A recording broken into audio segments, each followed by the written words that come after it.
Welcome. In front of me I have the TECNO Pova 6 Pro, and today I'll go over unboxing along with a quick look at the specs and the phone itself.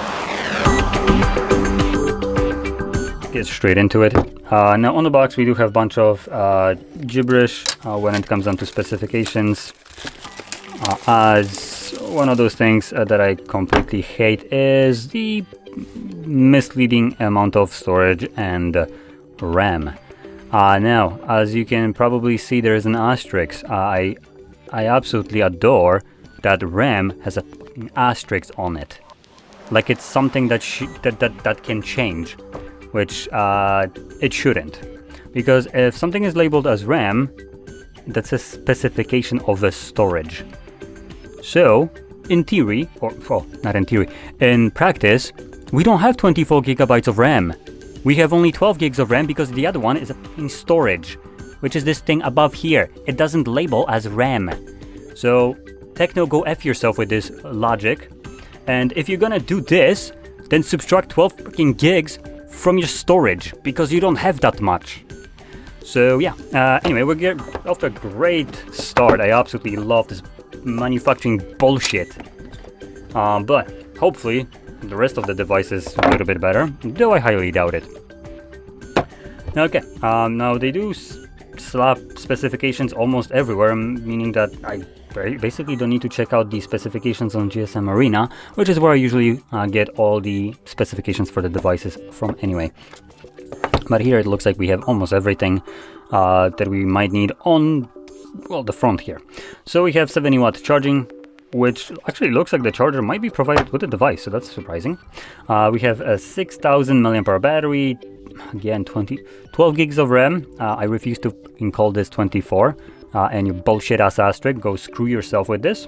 And we have 256 gigs of storage.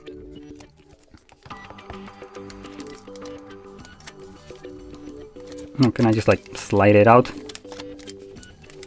Come on, what is it getting stuck on? Oh, there we go.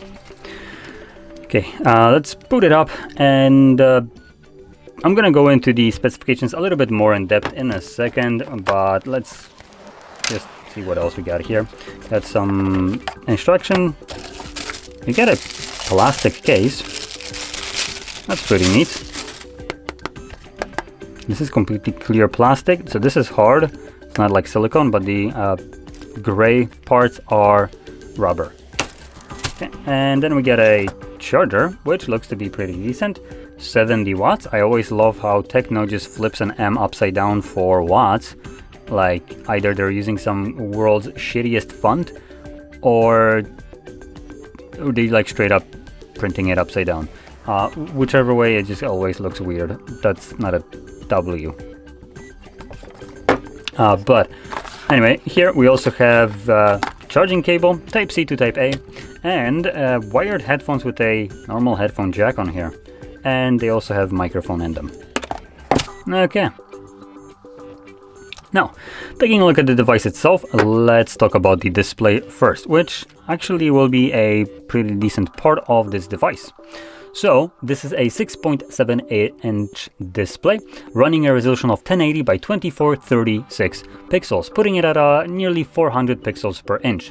It also boasts an 87.2% screen-to-body ratio, a peak brightness of 1300 nits, and it is an AMOLED display with 120 Hz refresh rate. So all those specs are actually pretty good for this kind of TECNO brand, I would say.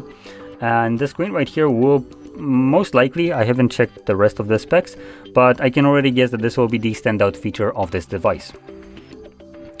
Now, continuing on into the cameras, we have what looks to be a triple... Okay, no, let's be honest, this is a dual camera setup at best. So the main sensor is a 108 megapixel f1.9 aperture 24mm wide lens with PDAF. Then we got a 2 megapixel depth sensor. Okay, so this is a one camera setup actually. So yeah, 2 megapixel depth, which is absolutely useless and serves no purpose. And then even furthermore, to basically show you a bigger middle finger, is a 0.08 megapixel auxiliary lens, as it's called, which that serves even less purpose than the 2 megapixel depth one, and that one already served no purpose. Now, when it comes on to the main 108 megapixel camera, you can record videos at 1440p at up to 30 frames per second, and 1080p gives you this 30 as well as 60. And now if we flip it over to the front, we have a hole punched camera right here, and that houses a 32 megapixel f2.2 aperture 22mm wide lens, which just like the back ones has the same kind of support for 1440p at 30 and 1080p at 30 and 60. And moving on into the internals, we do have, like I mentioned before, a pretty decent battery size at 6000 milliamps, so that's a pretty big battery in here. It supports a 70 watts charging through the cable and obviously the provided charger, so that's again pretty good. Way better than what Samsung provides you with their devices and the box for probably 3 times more or 4 times more the price. So yeah, that's obviously a very massive benefit, a plus right here for TECNO. And their advertised charging speeds is 50 minutes will get you 100% of battery charge. I do want to point that out. Samsung's with their shitty ass, what is it, 22 watts charging for like $1,900 devices gets you, what is it, 50% in like 30 minutes. So it's a massive L compared to the price that you pay. I will always take my time to crap on Samsung, because if you can't add a high charging speed in 2024 with your device because of fear of it blowing up when other manufacturers like TECNO can't even do this, then maybe, just maybe, you shouldn't be fucking selling phones. Food for thought. So there we go.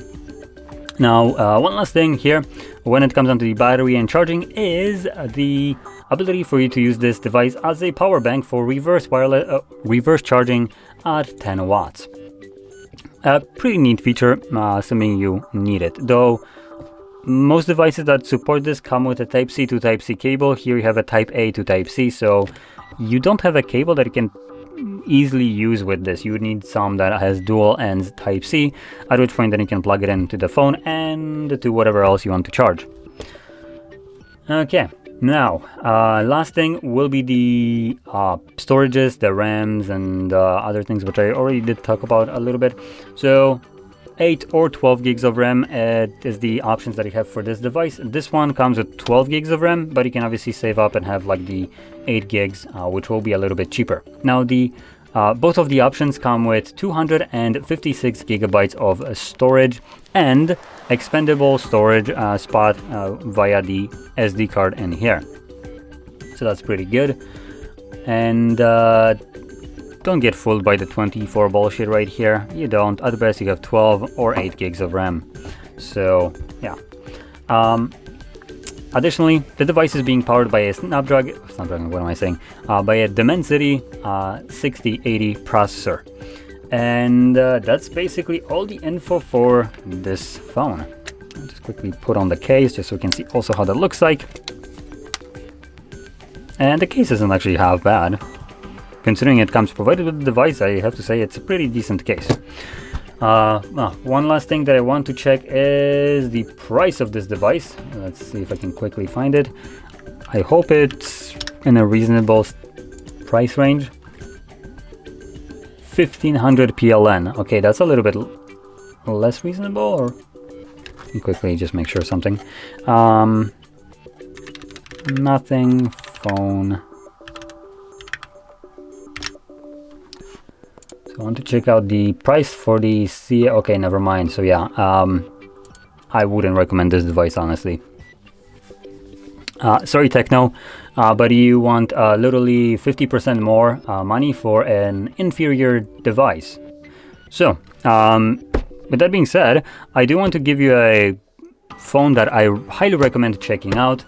It is basically what I consider the best bang for the buck. It is a phone that is better than this one, like what is it, 150 bucks less. So the device itself normally, let's see, 1500 PLN equates to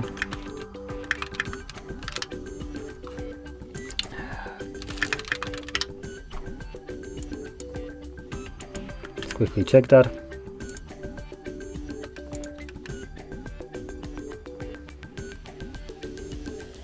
So that is $380, almost $90 for this device. For $250, you can get a CMF Phone 1, and that device will get you a just substantially better everything.